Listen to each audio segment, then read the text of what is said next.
आत्म साधना और विशेष भक्ति के अभूतपूर्व अवसर दशलक्षण महापर्व 2022 के मंगलमय प्रसंग में अतिशय क्षेत्र पदमपुरा जयपुर राजस्थान में पहली बार परम विदुषी लेखिका गणिनी आर्यका रत्न श्री स्वस्ति भूषण माता जी के पावन सानिध्य में आयोजित होने जा रहा है संस्कार साधना शिविर।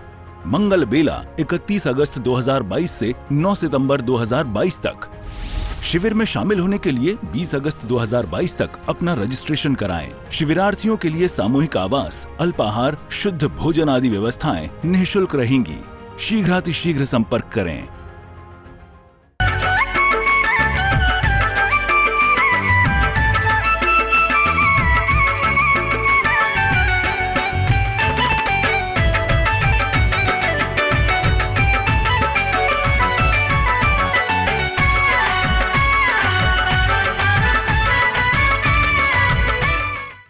धर्म स्नेही बंधुओं, भोजन, खाना, आहार सभी करते हैं।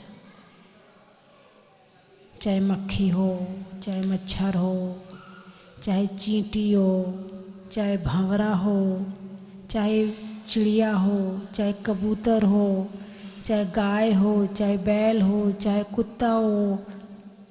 कभी ध्यान दिया आपने? सब खाते हैं, सब खाने में लगे हैं। ऐसा कोई जीव जंतु नहीं है जो खाता ना हो। संसारी प्राणी की 4 संज्ञाएं भगवान महावीर ने बताई हैं: आहार, भय, मैथुन और परिग्रह। ये 4 संज्ञाएं हर प्राणी में होती हैं, संसारी प्राणी में। सबसे पहली संज्ञा का नाम है आहार संज्ञा। यानी कोई भी जीव जंतु हो, बिना खाए तो कोई रहता ही नहीं है। तो मतलब जो हमें खाने की आदत पड़ी है वो आज की नहीं है। हम आज से नहीं खा रहे हैं, अनादिकाल से खा रहे हैं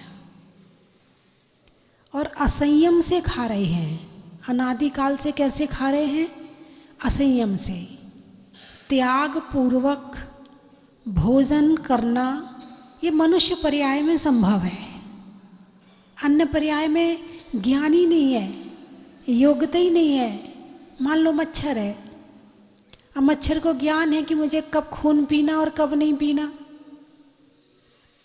इतना से तो मच्छर होता है, पेट उसका कितना बड़ा होगा। और कई बार तो आपने ध्यान दिया हो, आपने पता नहीं ध्यान दिया कि नहीं दिया, एक मच्छर जब ज़्यादा खून पी ले तो बेहोश होके गिर जाता है, इतना पी लेता है कि उसको खड़े होने की शक्ति नहीं रहती है, उड़ने की शक्ति नहीं रहती उसके अंदर में। आप लोग ध्यान देते कहाँ हो किसी पर? आपका ध्यान तो पता नहीं रहता कहाँ पर है। संसार की एक एक चीज़ को ध्यान से देखना चाहिए। ऐसे ही चाहे कुत्ता हो, चाहे बिल्ली हो। बिल्ली है 24 घंटे वो भी घूम रही है, किस लिए? खाने के लिए। कुत्ता भी इस मोहल्ले से उस मोहल्ले, उस मोहल्ले से उस मोहल्ले, किस लिए? खाने के लिए। कुछ गाय घर में बंधी होती हैं तो मालिक जो डाल देता है वो खा लेती है, लेकिन जिस गाय को छोड़ दिया जाता है वो क्या करती है? वो भी घूमती रहती इधर उधर, डंडे खाती है और खाने के लिए घूमती रहती है। और मनुष्य क्या कर रहा है? अरे बोलिए ना, सुबह से शाम तक किस में लगा पड़ा है? यानी जितने जीव जंतु जानवर हैं वो भी सारे खाने में लगे पड़े हैं। और एक मनुष्य है, वो भी सो के उठ के जो रसोई में शुरू होता है तो रात को 11 बजे तक उसकी रसोई बंद नहीं होती है। तो पशु में और मनुष्य में कोई अंतर? पशुओं को नहीं पता है कि कब खाना कब नहीं खाना। ये रात हो गई है, रात में नहीं खाना चाहिए, पशुओं को नहीं पता है ना? और इंसान को भी नहीं पता है, पता है फिर भी खाता है। ज़्यादा गलत कौन है? अरे बोलिए ना भाई, पशुओं को तो पता ही नहीं है, ज्ञान ही नहीं है कि कब खाना कब नहीं खाना। ठीक है। और इंसान को तो पता है कि दिन में खाना, रात में नहीं खाना, और वो फिर भी खाता है, तो ज़्यादा पाप किसको लगेगा? एक व्यक्ति आया, उसने प्रश्न किया, बोले माता जी यदि मुझे पता नहीं है कि रात को खाने में पाप लगता है, और यदि मैं खा लूँ तो मुझे पाप तो नहीं लगेगा? मैंने कहा बहुत बढ़िया, बहुत अच्छा, जानने की कोशिश ही मत करो, क्योंकि पता चल गया तो पाप लग जाएगा, और पता नहीं रहेगा तो पाप नहीं लगेगा। मैंने कहा ऐसा नहीं है, जिसको पता नहीं है वो फिर भी खा रहा है, उसको डबल पाप लगेगा। बोले डबल? मैंने कहा हाँ बिल्कुल। बोले डबल कैसे लगेगा? मैंने कहा पहला पाप इसलिए लगेगा कि आपने ये क्यों नहीं जाना कि कब खाना है कब नहीं खाना है। अज्ञानता। पहला पाप किसका लगेगा? अज्ञानता का। 5 मिथ्यात्व के भेद है ना, मिथ्यात्व के 5 भेद। विपरीत एकांते विनय के, संशय अज्ञान कुनय के। अज्ञान मिथ्यात्व में आ गया। जाना क्यों नहीं कि कब खाना और कब नहीं खाना। पहला पाप मिथ्यात्व का, अज्ञानता का लगेगा, और दूसरा पाप खाने का लगेगा।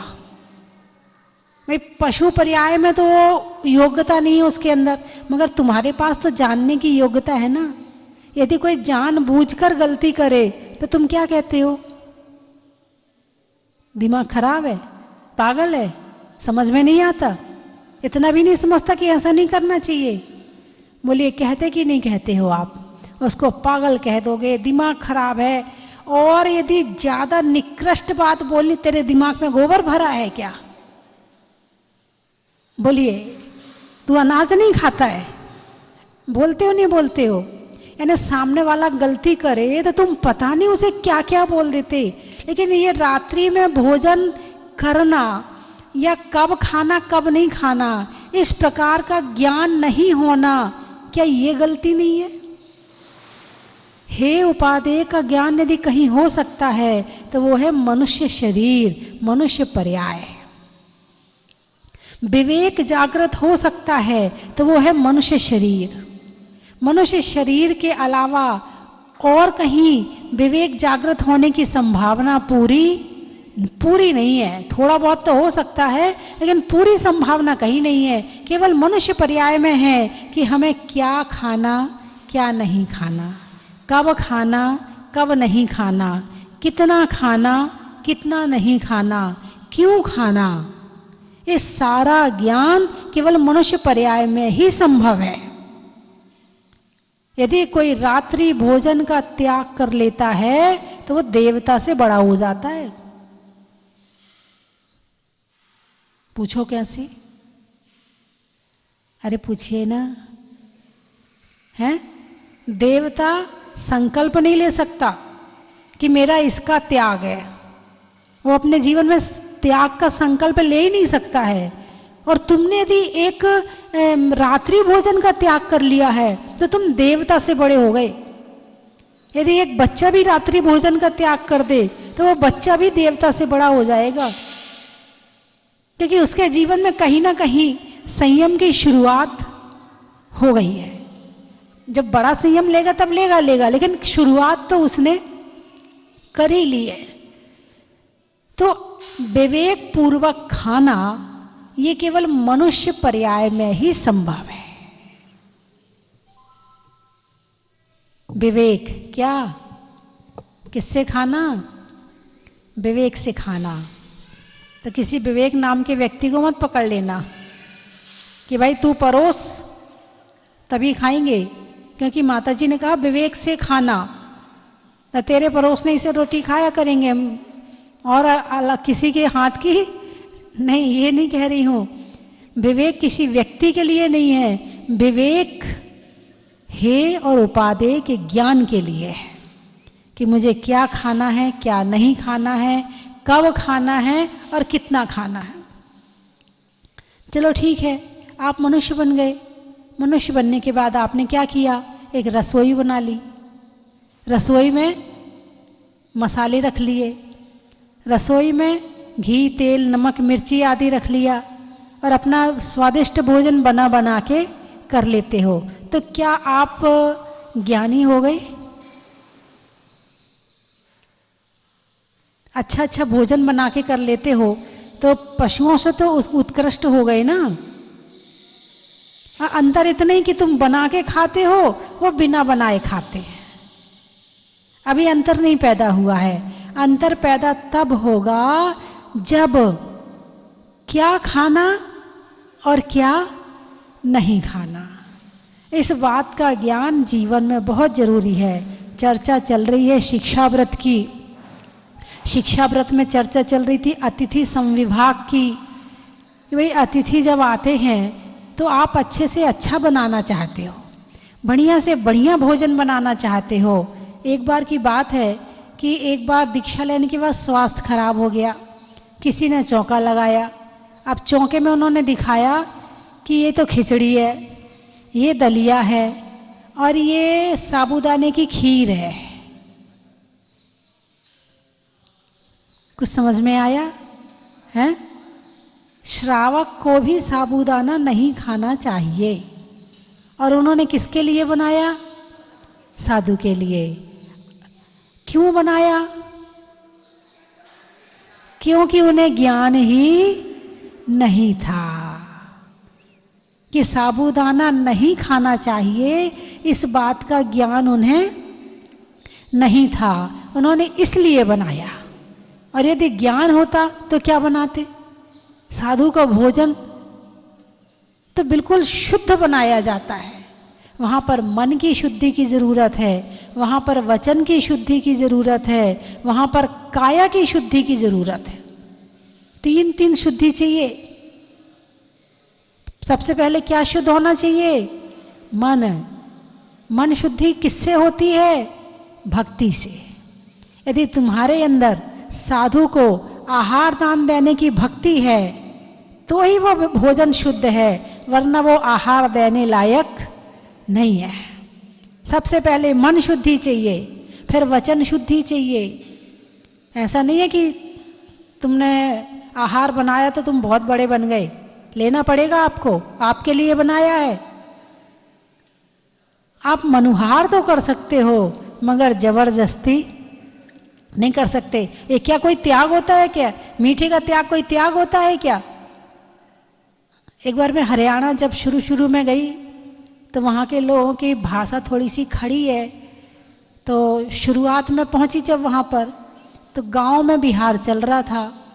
अब गांव में एक बाबा जी 84 साल के, उनने कभी किसी को आहार ही नहीं दिया था, उम्र थी 84 साल की। अब वहाँ बड़ी बच्चों का आना हुआ, बड़ी प्रभावना हुई। वो भी उनके घर में चौका लगा तो उन्होंने वो भी कपड़े पहन के आ गए, शुद्ध कपड़े पहन के। तो क्या कहते हैं, ले ले ले ले, एक गस्सा और ले ले। मैंने कहा ऐसा तो कभी सुना ही नहीं मैंने, ऐसी भाषा तो कभी घर में नहीं सुनी। ये तो यहाँ ऐसे बोल रहे हैं। अब मुझे बड़ा आश्चर्य सा हुआ, लेकिन फिर उस समय तो मैंने कुछ नहीं कहा। लेकिन हरियाणा का मामला था, हरियाणा वाले आप बाप करके बात नहीं करते, तू तड़ाक करके बात करते हैं। और वो वहाँ कोई आप करके बात कर दे, भैया करके बात, क्या भैया होता है, ये क्या आप होता है। सीधे तू तड़ाक की भाषा वहाँ सम्मान पूर्वक समझी जाती है। टिक्कर ठूस ले, खाना खा ले नहीं, टिक्कर यानी रोटी, ठूस ले यानी खा ले। एक बार बिहार करते हुए मैं जा रही थी तो रास्ते में स्कूल में सुबह बिहार होना था, रात्रि विश्राम किया। सुबह इतनी बारिश हुई कि मैं वहाँ से निकल नहीं पाई। फिर आहार वगैरह वहीं पर हुआ। दोपहर तक बारिश चलती रही तो गांव वाले इकट्ठे होके आए, बोले डटे रहो, यहीं डटे रहो, अच्छा लगता है आपका डटना। और यदि आपको कह दें डटे हो अभी तक तो क्या होगा? मतलब आप जबरदस्ती बैठे हो। और वहाँ डटे रहो का मतलब नॉर्मल भाषा है, वहाँ कोई बुरी भाषा नहीं। आप तो डटे रहो यहीं पर, आपका डटना यहाँ पे अच्छा लगता है। तो तब मुझे समझ में आया कि इनकी तो भाषा ही ऐसी है। जब शुरू शुरू में वहाँ पहुँचे तो एक दिन की बात है कि मेरा मौन था, कमरे में कोई था नहीं, शाम का समय था, सब लोग भोजन करने गए थे। तो मुझे कमंडल में पानी चाहिए था। गांव की महिला शहर में आके रहने लगे थे। अब वो शाम के समय आई तो मैंने कहा हूँ कमंडल में पानी ले आओ। तो वो भगोना लेके आई, बोले खोल कमंडल पानी डाल दूँ। मैंने कहा हद हो गई, यहाँ तो शुरुआत थी हरियाणा की। बोले खोल कमंडल पानी डाल दूँ। तो मैंने कमंडल खोल दिया। अब पानी चाहिए था, मौन था मेरा, मैंने कुछ नहीं कहा, खोल दिया कमंडल, पानी ले लिया। उसके बाद वो तो तख्त पे आके बैठ गई, बोले लात दबा दूँ। लात यानी पैर, लात दबा दूँ बोले। यानी वहाँ यूं वाली भाषा नहीं चलती है, वहाँ की भाषा ही अलग है। तब मुझे बाद में धीरे धीरे धीरे हैबिट पड़ी मुझे कि ये तो बोलते ही ऐसे हैं, इनका बोलना यही सम्मान है। हाँ, धीरे धीरे फिर तो काफ़ी समय हरियाणा में रहे, कई चतुर्मास किए वहाँ पर हरियाणा में, 1, 2, 3 साल रहे करीब। वहाँ पर बड़ा अच्छा लगा, भाव अच्छे हैं लोगों के। वहाँ पर साधुओं का विचरण कम होता था। तो एक बार जब वहाँ माता जी की उस गांव में कभी गई नहीं थी, तो वहाँ पर किसी ने पूछा भाई पड़गाहन में क्या कहते हैं माता जी को? बोले वंदनामी वंदनामी। उन्होंने ढंग से सुना तो है नहीं, और जाके वहाँ जब पड़गाहन करने, हे माता जी बदनामी बदनामी बदनामी। अब मैं समझ गई कि इनने गलत सुन लिया है, इनके भाव तो सही है मगर वचन गड़बड़ हो रहे हैं। तो हाँ, वहाँ पर थोड़ा सा ऐसे ही है। एक और चीज़ याद आ रही है आपको, वो भी बता दूँ। हरियाणा की बात शुरू हुई है तो, कि वहाँ पर एक बार एक विद्वान पहुँचा गांव में। बोले तुम्हारे यहाँ के विद्वान को बुलाओ, मुझे वाद विवाद करना है। बोले हमारे यहाँ के विद्वान को तो बाद में बुलाएंगे, पहले मेरे से कर ले। बोले ठीक है चल तेरे से कर लेता हूँ। बोले मेरे से जीत जाएगा तो हमारे विद्वान को बुला देंगे। बोले चल प्रश्न पूछ। बोले तुम्हारे भगवान कौन? बोले ईसा मसीह। बोले उनके पिताजी का नाम? वो बता दिया। बोले उनके पिताजी का नाम? वो बता दिया। बोले उनके पिताजी का नाम? वो भी बता दिया। बोले उनके पिताजी? बोले अब नहीं पता मुझे। बोले तू हार गया। बोले अब तू पूछ। बोले तुम्हारे भगवान? बोले राम। बोले उनके पिताजी का नाम? बोले दशरथ। बोले उनके पिताजी का नाम? बोले 11 रथ। बोले उनके पिताजी का नाम? बोले 12 रथ। शुरू हो गया, 10 के बाद चलता ही रहा जितने रथ होते हैं। बोले भाई नहीं चाहिए तेरे यहाँ का विद्वान, तू ही बहुत है मेरे लिए। तो हाँ, एक हरियाणा में अलग पैटर्न है, अलग ही भाषा है, अलग ही कल्चर है, वहाँ की अलग ही तरीका है। लेकिन रहने के बाद अभी भी जब आते ना कभी कभी हरियाणा वाले, और जब वो मेरे से बात करते हैं तो बाकी लोग देखते माता जी इनकी भाषा है, बड़े प्यार से सुन रही हैं, हम लोग तो कभी ऐसा बोलते नहीं माता जी से, और ये देखो कैसे बोल रहे हैं। वहाँ की भाषा ही ऐसी है। बात चल रही है वचन शुद्धि की, कि आहार देने में वचन शुद्धि की भी जरूरत होती है। वचनों को भी शुद्ध करना कितनी बड़ी बात है। आहार जाना है पेट में, क्या आहार जाना है पेट में, लेकिन मन को भी शुद्ध करो, वचन को भी शुद्ध करो। क्यों? क्योंकि मन और वचन का प्रभाव भी आहार पर पड़ता है। आप मंदिर आते हो, मंदिर में नहीं कहते हो मन शुद्धि वचन शुद्धि काय शुद्धि, हम मंदिर आ गए, मंदिर में प्रवेश कर रहे हैं, लेकिन आहार में कहा मन शुद्धि वचन शुद्धि काय शुद्धि, क्योंकि मंदिर ले जाने वाला कौन है? ये आहार है। आहार शुद्ध होगा तो मंदिर जाने के भाव भी बनेंगे। जरा होटल का खाना खा के आओ, जरा शादी का खाना खा के आओ, फिर मंदिर जाना, और एक दिन चौके का खाना खाना और फिर मंदिर जाना, बता देना कि कौन से खाना खाने के बाद में, कौन से भोजन करने के बाद में भाव में परिवर्तन है, मंदिर में कौन से भोजन के बाद में आनंद आया है, माला फेरने में कब मन लगा है, चौके का आहार करने के बाद या होटल का खाना खाने के बाद, अपने आप पता चल जाएगा। जिस दिन आप चौके का भोजन करते हो ना, उस दिन आपका दिमाग अलग तरह से काम करता है, और जिस दिन अशुद्ध भोजन करते हो ना, उस दिन दिमाग आपका अलग तरह से काम करता है। लोग कहते ना, बोले माता जी क्या करें, मंदिर जाने का मन ही नहीं करता है, माला फेरने का मन ही नहीं करता। बहुत लोग कहते हैं, एक नहीं बहुतों की परेशानी है ये। एक बार मैं बिहार कर रही थी, तो बिहार करते हुए किसी ढाबे वाले ने देखा कि कोई साधु संत जा रहे हैं। उनने अपना वो छोटा सा, जो उनके यहाँ नौकर काम करते हैं, 2-3 बोतल पानी ली और उसको भेज दिया मेरे पास। मैं तो बिहार कर रही, अब वो मेरे आगे आगे चल रहा और मुझे बोतल दिखा रहा। अब मैंने कहा हूँ, बोले ये मालिक ने भेजा है। मैंने कहा मैं नहीं पीती हूँ, मुझे पानी नहीं पीना। हालांकि फिर जो पीछे भागते थे उनके काम आ गया, मैंने तो मना कर दिया। यानी रास्ते चलते भी लोग पानी पिलाना चाहते हैं। एक बार मैं बिहार करते करते थक गई, दिल्ली में थी, तो एक मोहल्ले से दूसरे मोहल्ले 10 किलोमीटर भी शहर के अंदर ही होता था। तो थोड़ा गर्मी का समय ज़्यादा था, तो एक पार्क मिला रास्ते में, मैं वहाँ बैठ गई। तो पार्क के जस्ट पीछे एक हिंदू का मकान था। अब उसने देखा कि यहाँ कोई साधु संत बैठे हैं और गर्मी का समय है, अपने घर से पंखा ले आया हाथ से झलने वाला, और उसके घर में शादी वादी थोड़े दिन पहले हुई थी, तो मिठाई वगैरह सब सामान रखा था, तो मिठाई वगैरह ले आया, ग्रहण करो। मैंने कहा मैं नहीं खाती हूँ, मैं केवल एक बार ही खाती हूँ, चौके में खाती हूँ। तो भगवान महावीर ने जो 4 शिक्षा व्रत बताए हैं, अतिथि संविभाग। महाकंजूस कौन? ना खाता है ना खिलाता है, वो महाकंजूस।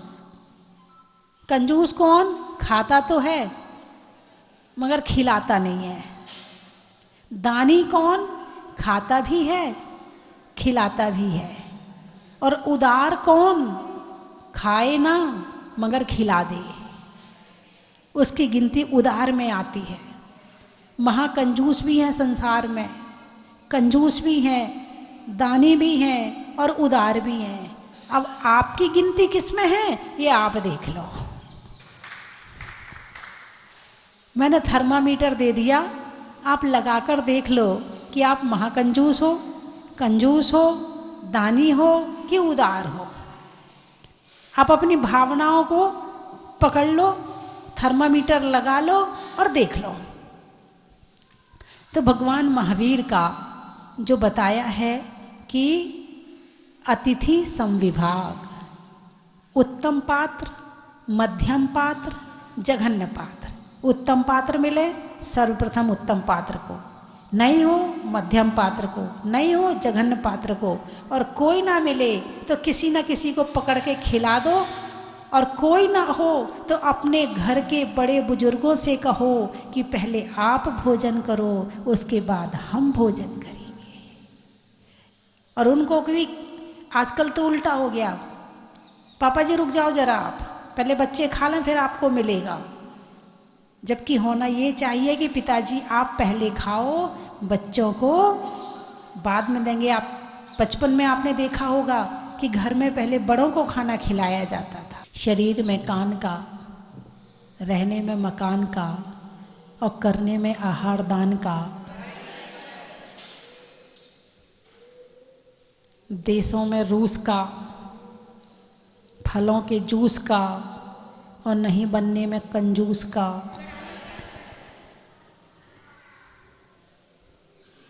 गांव में सरदार का, देने में उपहार का और बनने में उदार का।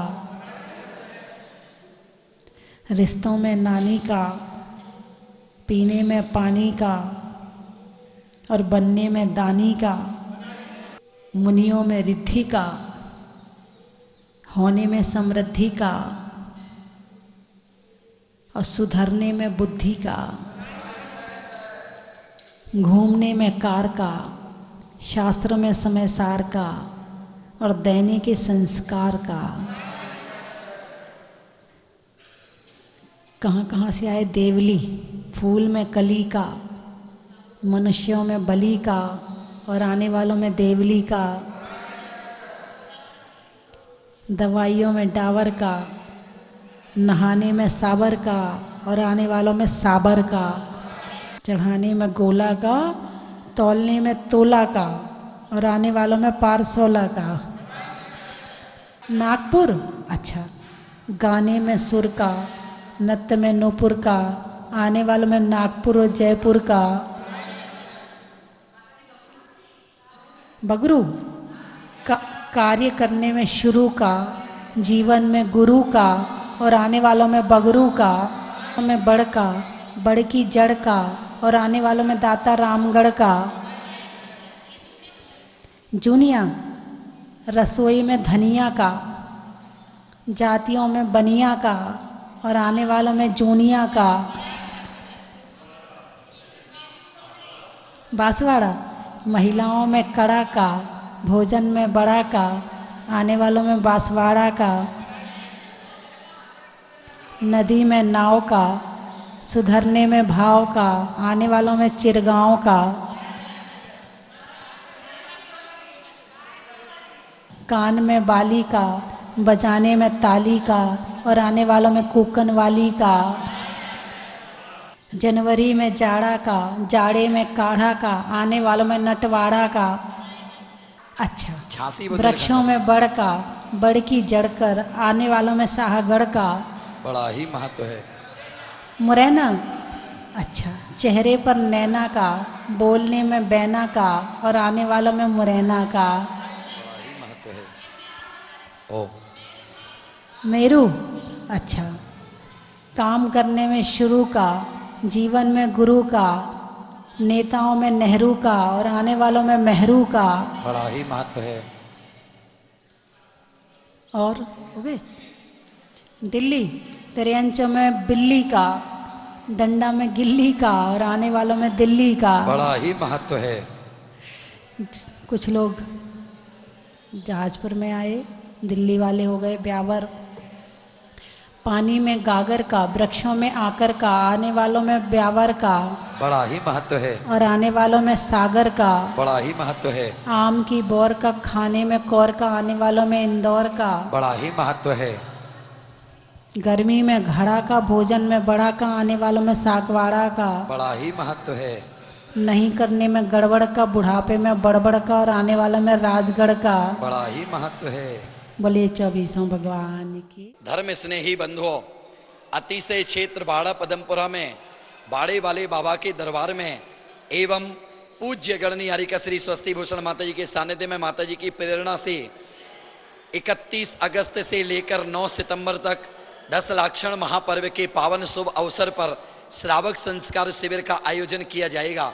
श्रावक संस्कार शिविर में देश भर से सैकड़ों शिविरार्थी पधारेंगे और अपनी आत्मा का कल्याण करेंगे। जो भी शिविरार्थी देश भर से यहाँ पर आएंगे उन सभी के लिए संपूर्ण शुद्ध भोजन एवं आवास की व्यवस्था संपूर्ण रूप से निःशुल्क रहेगी। आप सभी महानुभाव पधारें, अपने इष्ट मित्रों को लाएं और अपनी आत्मा के कल्याण करने का मार्ग प्राप्त करें। बाबा के दरबार में 10 दिन रहने का सौभाग्य, माता जी के सानिध्य में रह करके ज्ञान प्राप्त करने का सौभाग्य आप सभी को प्राप्त होगा। नीचे पट्टी पर चल रहे नंबरों पर संपर्क करके अपनी बुकिंग आरक्षित करें एवं अपना स्थान प्राप्त करें और सौभाग्य प्राप्त करें, अपने जीवन को सफल करें। बंधुओं, आप पधारें, आपका स्वागत है, अभिनंदन है। जय जिनेंद्र, जय जिनेंद्र, जय जिनेंद्र। आज बहुत ही हर्ष का पावन दिवस है कि मेरी पुत्री धैर्या जैन को आज प्रथम बार मंदिर लेकर आया और शांति धारा करने का सौभाग्य प्राप्त किया। मैं इसी क्षेत्र पर मुनिनाथ भगवान की सेवा में कार्यरत हूँ और भगवान से यही प्रार्थना करता हूँ कि आपके चरणों में हमेशा मेरा जीवन बना रहे। आपका आशीर्वाद, गुरुओं का आशीर्वाद, परम पूज्य गणनी आर्य का स्वस्ति भूषण माता जी का मंगल आशीर्वाद हमें प्राप्त होता रहे। माता जी के मंगल आशीर्वाद से हम सभी को हम माता जी को यहीं से वंदामी निवेदन करते हैं और हमारी जो पुत्री धैर्या जैन है उसको भी माता जी का आशीर्वाद मिले, बस यही भावना है। क्षेत्र बहुत ही अच्छा है, बहुत ही सुंदर है। यहाँ पे पूरे भारतवर्ष के नहीं पूरे विश्व के लोग यहाँ पे आके दर्शन किया करते हैं। आप सभी से भी निवेदन करता हूँ कि एक बार अवश्य शक्तिधाम जहाजपुर में आए। वो अतिशयकारी प्रतिमा है जिसको देखकर लोगों की नज़र हटाने का मन नहीं करता। ऐसी अद्वितीय अलौकिक जो सबकी मनोकामना को पूर्ण करने वाली है, ऐसी मुशीनाथ भगवान के चरणों में अवश्य अपने परिवार को, जो अभी तक नहीं आए हैं वो भी आने का मनाएं। आने वाली 27 तारीख को शनि अमावस्या के पावन दिवस पर बहुत ही भव्य मस्तकाभिषेक भगवान का होने वाला है। आप सभी पधारें और भगवान के दर्शन करने का प्राप्त करें। छिल्लिका रत्नमती माता जी का मंगलमय चतुर्मास यहाँ पे चल रहा है, उनके पावन वर्षा योग का भी लाभ लेवें। सभी को सादर जय जिनेन्द्र। इच्छामी माता जी। स्वस्ति भूषण माता जी की जय। वात्सल्य मूर्ति श्री आराधमती छिल्लिका आराधमती माता जी की जय। सभी को सादर जय जिनेन्द्र। आज हम अपनी पोती को प्रथम बार मुनीश्वरनाथ भगवान के चरणों में दर्शन कराने के लिए लाए हैं। मेरे बेटे का मन था कि पहले सबसे प्रथम बार, इसकी जन्म तो जबलपुर में हुआ है, लेकिन इसका मन था कि सबसे प्रथम बार मुनीश्वरनाथ भगवान के दर्शन कराएं, इसलिए प्रथम बार मुनीश्वरनाथ भगवान के दर्शन कराने के लाए हैं। जैसी मेरी मनोकामना पूर्ण की मुनीश्वरनाथ भगवान ने, ऐसी सबकी मनोकामना पूर्ण करें और सबको आशीर्वाद मिले मुनीश्वरनाथ भगवान का। बोलो स्वस्ति भूषण माता जी की जय।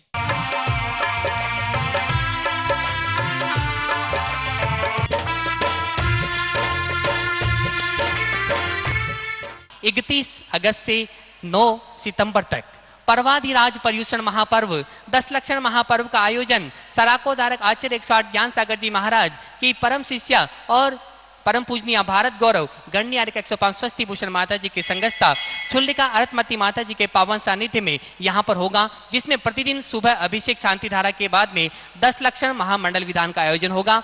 आप 10 दिन तक लगातार शांति धारा आपके परिवार की ओर से यहाँ पर करवा सकते हैं। साथ ही यहाँ पर जो 10 लक्षण विधान होगा उसका भी पुण्यार्जन कर सकते हैं मात्र 5100 रुपये की न्योछावर राशि से। तो बंधुओं, ऐसा सुअवसर हमें मिला है, हम सबके महान पुण्य का उदय आया है, जो अतिशयकारी जिन बिंब पे शांति धारा करवाने का पुण्यार्जन हम करवा सकते हैं। आप अपनी सूचना स्वस्ति धाम पर दे सकते हैं। धन्यवाद। चन की थाल को सजाओ रे आज, रत्नों की थाल को भर लाओ रे आज। आओ आओ करे रे गुणगान आरती भगवन की। आओ आओ करे गुणगान आरती भगवन की। आओ आओ करे रे गुणगान आरती भगवन की।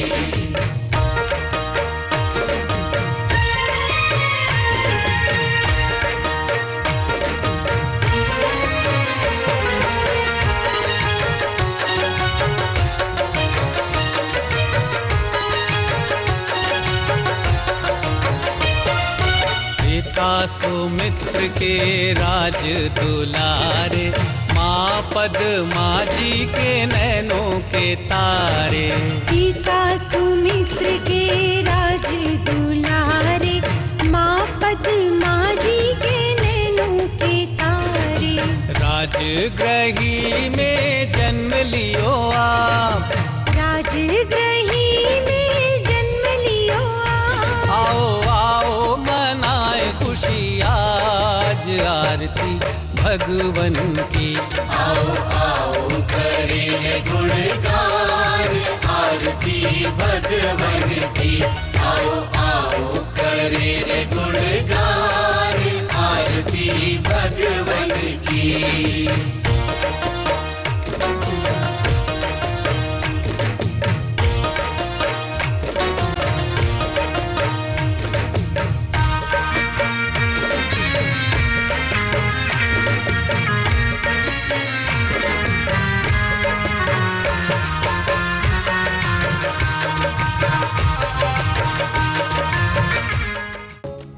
परम विदुषी लेखिका गणिनी आरिका रत्न श्री 105 स्वस्ति भूषण माता जी, जिन्होंने मात्र 20 वर्ष में 100 से भी अधिक किताबें लिखकर जैन समाज को अनूठा योगदान दिया है।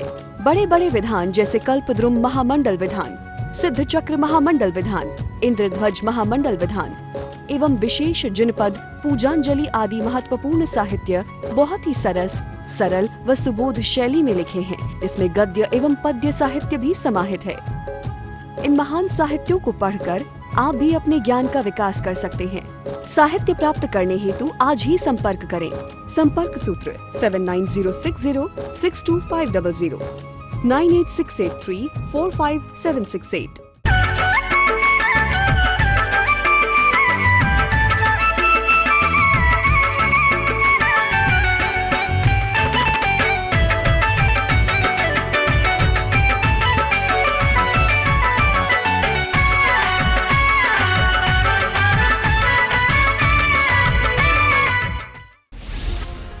आत्म साधना और विशेष भक्ति के अभूतपूर्व अवसर दशलक्षण महापर्व 2022 के मंगलमय प्रसंग में अतिशय क्षेत्र पदमपुरा जयपुर राजस्थान में पहली बार परम विदुषी लेखिका गणिनी आर्यका रत्न श्री स्वस्ति भूषण माता जी के पावन सानिध्य में आयोजित होने जा रहा है संस्कार साधना शिविर। मंगल बेला 31 अगस्त 2022 से 9 सितंबर 2022 तक। शिविर में शामिल होने के लिए 20 अगस्त 2022 तक अपना रजिस्ट्रेशन कराएं। शिविरार्थियों के लिए सामूहिक आवास, अल्पाहार, शुद्ध भोजन आदि व्यवस्थाएं निःशुल्क रहेंगी।